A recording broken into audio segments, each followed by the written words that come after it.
रसूल अल्लाह ने 5 खूबसूरत हदीसें बताई। नंबर 1, तुम में से बेहतरीन शख्स वो है जो ना किसी को तकलीफ दे और ना किसी की तकलीफ का जरिया और सबब बने।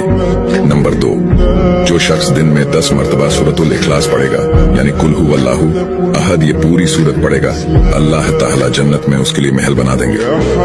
नंबर 3, जो शख्स हर फर्ज नमाज के बाद 1 मरतबा आयतुल कुर्सी पढ़ने का मामूल बनाएगा, तो उसके और जन्नत के दरमियान सिर्फ मौत का फासला होगा, यानी वो शख्स मरते ही सीधा जन्नत में जाएगा। नंबर 5, जो शख्स घर से निकलते वक्त ये दुआ पढ़ेगा, बिस्मिल्लाहि तवक्कलतु अला अल्लाह ला हौला वला कुव्वता इल्ला बिल्लाह, तो अल्लाह ताला शैतान के शर से उसकी हिफाजत फरमा देता है और जिस काम को वो निकला अल्लाह ताला उसमें आसानी पैदा फरमा देता है। नंबर 5, रसूल अल्लाह ने फरमाया, वो शख्स हरा भरा रहे, हंसता खेलता रहे।